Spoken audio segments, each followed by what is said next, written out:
নতুন সরকার গঠিত হওয়ার পরে মানুষের মধ্যে যে একটা নতুন আশার সঞ্চার হয়েছে, এইবার একটা পরিবর্তন হচ্ছে। প্রতিদিন দেশে কিন্তু আবার ধর্ষণের ঘটনা বাড়তে শুরু করেছে। এমন ইস্যুগুলো নিয়ে হচ্ছে যেটা আপনি যা চাচ্ছেন ওই স্পিরিটকে আঘাত করছে। প্রতিদিন দেশে কিন্তু আবার ধর্ষণের ঘটনা বাড়তে শুরু করেছে এবং এটা নিয়ে কথা হচ্ছে। তো এই সবকিছু মিলে আপনি কি দেখেন? আসলে কি আমরা আইন শৃঙ্খলা পরিস্থিতি আবার পেছনের দিকে হাঁটতে শুরু করলো? এবং আরেকটি বিষয় আমরা লক্ষ্য করেছি যে আমাদের এখানে স্বরাষ্ট্রমন্ত্রী সালাউদ্দিন সাহেব বলেছেন যে রবিবারে, এমন আজকেই বলে, জুলাই নিহত পুলিশের তদন্তের বিষয়ে এখনো পর্যন্ত তিনি আসলে কোনো বক্তব্য দেন নাই। অথচ তার বক্তব্যের বিপরীতে নাহিদ ইসলাম একটি বিবৃতি ইস্যু করেছেন, বলেছেন যে করা যাবে না। এই সবকিছু মিলে আপনার কি মনে হচ্ছে আমাদের রাজনৈতিক পরিস্থিতি কালকে কোন দিকে যেতে পারে? মানে একসাথে কিন্তু আপনি ক্যানভাসটা অনেক বড় করে দিলেন। ক্যানভাসটা বড় মানে আমি পুরো দেশের একটা ছবি তুলে ধরার চেষ্টা আমি বলছি, যদিও বড় করেছেন, কিন্তু ক্যানভাসটা এক জায়গায় এনে একটা কথা বলা যায়। আমি কথাটা ওইরকম করে বলার চেষ্টা করবো। আমি মনে করি যে বড় কথা হলো কি, আপনি যা বললেন এইটা তো আমাদের জুলাই অভ্যুত্থানের লক্ষ্য ছিল আলটিমেটলি। আর আমি এরকমও বিশ্বাস করি যে আপনি যে আন্দোলনই করেন, যে অভ্যুত্থান করে, সবসময় লক্ষ্যটা থাকে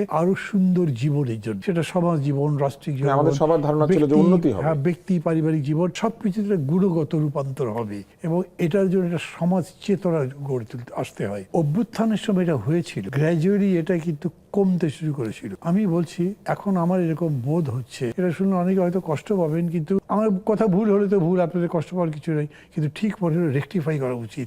সেটা হচ্ছে যে এই নির্বাচনের পরে, তারপরে নতুন সরকার গঠিত হওয়ার পরে মানুষের মধ্যে যে একটা নতুন আশার সঞ্চার হয়েছে, এইবার একটা পরিবর্তন হচ্ছে। এটা হওয়া উচিত ছিল। অর্থাৎ এত লড়াই করবার পরে ভোটের মাধ্যমে একটা গণতান্ত্রিক সরকার পেলাম। এই সরকার একটা গণতান্ত্রিক বাংলাদেশ, একটা মানবিক বাংলাদেশ, কল্যাণের বাংলাদেশ, আমি কল্যাণ রাষ্ট্র বলি, এরকম করবে, তাতে আপনি যতগুলো জিনিস চাইছেন একটা কাভার হতো, কিন্তু এটা হচ্ছে না। দেখেন ওই যে সেদিন বেরো না, রূপগঞ্জের একটা কারখানার গিয়ে চাঁদা চাওয়া হয়েছিল, তারপরে সেখানে গিয়ে হামলা ভাঙচুর লুটপাট, গিয়ে ওসির কাছে মামলা দিতে গেছে। সে বলেছে সারা বিএনপির প্রেসিডেন্টের নাম দেওয়া যাবে। উনি তাই নামটা বাঁচে, পেপারে পড়েছে নিশ্চয়ই। এইটা আমি মনে করি কি প্রায় বাংলাদেশের সমস্ত থানার চেহারা একই রকম, চরিত্র একই রকম হয়েছে। পুলিশের মেজর এমন কোনো চেঞ্জটা হয়নি। এইখানে গণচেতনার বিষয়টা ছিল। এবং এরকম সময় একটা হয়, গভর্নমেন্ট যদি ভুল করে, এখন পর্যন্ত গভর্নমেন্টের অ্যাটিটিউড নেগেটিভ না, তারা পজিটিভ কথা বলতে চেষ্টা করছে।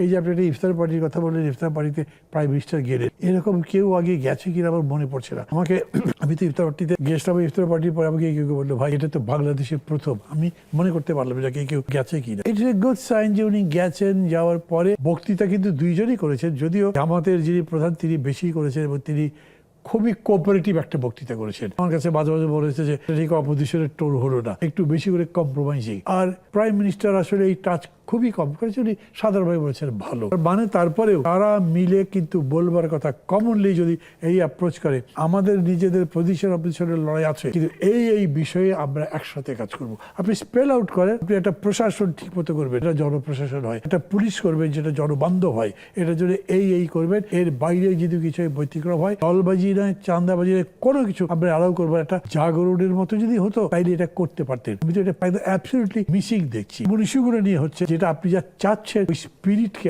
আঘাত করছে। আমি বুঝেও যেন বুঝছি না এবং সেটা রিপ্লাই দেওয়ার চেষ্টা করছি না। এটা একটা অশনি সংকেত আমি মনে করি। এখন তো মানে কেবল শুরু করলাম, এত কড়া করে বলবার হয়তো দরকার নেই, কিন্তু এখন সজাগ হতে হবে, সেটা খুব তীক্ষ্ণভাবেই বলা দরকার। এখনই যদি হতে